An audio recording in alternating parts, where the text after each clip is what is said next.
Omusajja oyo ye Major James Birungi, former boss Semwai. Era omusajja oyo yakyaka nnyo mu mwaka gwa 2019 awo ng'awamba abantu nga batulugunyibwa mu gundi mu Tocha Chambers. Era omusajja oyo yakyaka nnyo mu biseera ebyo ng'ali mu kitongole kya Semwai.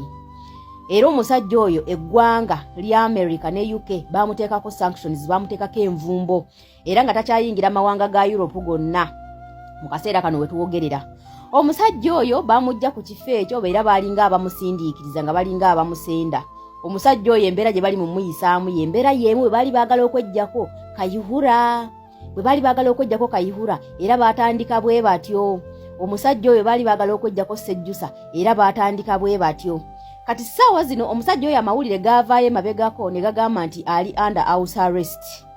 Era baamukwata baamusibira ewaka mu nnyumba takyafuluma ku misango egiri awo egitategeerekeka. Era amawulire wakuba nti bannayuganda tebaagawa nnyo budde.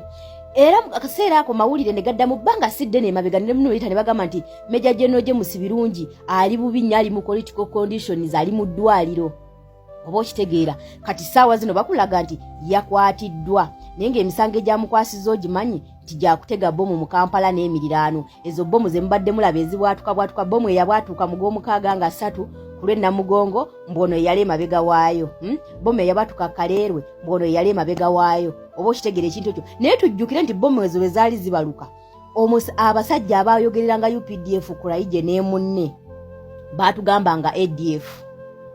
Era baavangayo ne bakola conclusion ne batugambirawo nti ADF yebadde emabega wa bomu ezo. Kati ssaawa zino batulaga nti bo baakolanga conclusion yaabwe nga tebasoose kunoonyereza. Abaatugambanga ADF mu kaseera kano batugamba nti ono omusajja General Birungi ye yabadde emabega wa bomu ezo. Era y'omwe yabadde akolagana n'abasirikale abamu nga batega bomu ezo mbu nga baagala kutta General Museveni nga tannatuuka mu kalulu ka 2026. Wulira science baba banayagala okuggyako omuntu n'okwagala okufumba ebiboozi crashing bamujjewo nga balaba w'amaanyi. Era bamutaddeko omusango simanyi ogwa treason n'okulya mu ggwanga olukwe. Omanye gyo gy'emisango gye bateeka ku basajja bwe batyo, gye bateeka ku Kayihura, gye bateeka ku Sejjusa, gye giri ku Besigye. Oba mukategeera akantu ako. Kati ssaawa zino ng'ali Makindye mu kooti, ng'ali Makindye ku gundi ku Barracks gyakuumiddwa ng'era agenda kuyingira court martial. Kaakati etteeka lya court martial ligenda kusookera ku musajja ono. Era ssaawa zino omujjukira omukyala eyakumaakuma n'eyakwata ebivubuka ebyali byambadde ebyambalo bya bbulaka mu kalulu k'e Kawempe nga bakuba abawagizi baffe ku kalulu ka Nalukoola e Kawempe. Omukyala oyo yali asika abavubuka abo. Omukyala oyo naye kati ssaawa zino ali mu basement z'e Makindye Barracks. Kati General Birungi amwegasseeko. Oba okitegeera ekintu ekyo. Bomu ezaategebwanga nga batugamba nti za ADF. Era ADF eyagala kutta bantu. Era ku Layije omusajja eyayogereranga amagye ng'ayogera ebitakwatagana na kulisimanya Chris Magezi yavaako tewannayita na ddakiika ng'alaba ebirimbibwa tebikwatagana ne baleeta ku Layije ali professional mu kulimba ng'alaba bibalabisa. Era ne batugambirawo nti ADF kati ssaawa zino batugamba nti bomu ezo omusajja eyaziri emabega ye Birungi. Kati naye baagala kutandika mumweggyako. Kayihura bwe baali bagenda omumweggyako, Kayihura bamuteekako sanctions era ne bamuteekako ban okwetoolola Europe. Era talinnya mu mawanga ga Europe. N'ebyobugagga bye byonna ebyali mu Europe byonna ne babikwata. Era ekyo bwe kyamala omutuukako oba okutulugunya eddembe ly'obuntu n'okutta bannayuganda n'okuba tokyalinga mu Tocha Chambers. Bwe baalaba nga Kayihura ekyo kimaze omutuukako nga bamaze omukyayisa abantu wonna ne bamweggyako ne bamusenza luti nga kikere. Kati Kayihura ali eyo yatandika kubuulira njiri. Era naye baamusiba nga baagala okuggyako abantu. General Museveni amanyi nti kati essaawa ye etuuse ey'okwabulira obulamu bw'ensi eno n'eggwanga Uganda okuva mu bukulembeze.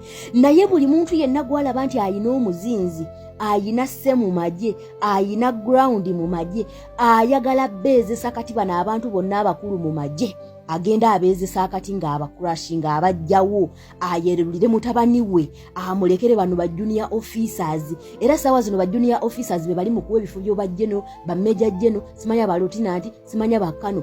Bano abakadde ba Birungi baani Bakayola bonna bali mu kubeera bano babadde like regime ya Museveni. Ayagala Museveni agenda okuva mu buyinza bw'ati agende ne regime ye kubanga akimanyi regime ye tejja kugondera mutabani we kubanga bo bali somehow professional mu bye bakola maje matendeke sibe bano bamuhoza abatuula obutuuzi ne babawalanka za bwerere za mimwa za mpapula okitegeera bano abasajja amaje baagasoma baagatendeke bwekimala balwanye entalo oba okitegeera ekintu ekyo kati muzeeyi Museveni alaba nga tasobola kulekera abasajja bano n'obukugu kwega n'embeera zaabwe mutabani we tebajja mugondera bajja kusigala bamuyisaamu amaaso kubanga bamusinga experience mu magye bamusinga okuwangala mu magye bamusinga mu nsonga z'obunnamagye bamusingira ddala wala kati ayagala kuvaawo ng'agenda ayera agende n'omugigi gwe mu magye and in political positions kwekwera bano bakadaaga group ukitegeera ayagala agenda n'abantu be bonna agende ng'abasimbula mpola abasindiikiriza nga bw'alekawo bano abagondera mutabani we nga waalekawo omugigi gwa mutabani we era ne bw'olaba Anita Among automatically akwatagana ne Muhoozi era Anita Among ne banne bonna ye rugimu ya Muhoozi ayagala agenda okuvaawo Museveni ng'amaze okwerulira mutabani we strategy n'abantu abagenda okubeera yes okitegeera nga tewali muntu n'omu agenda okulemesa mutabani we nga tewali muntu n'omu agenda okujemera mutabani we nga tewali muntu n'omu agenda okubetrayinga mutabani we kati ali mu kuzimbira mutabani we paasi ali mu kukubira mutabani we paasi militarily and political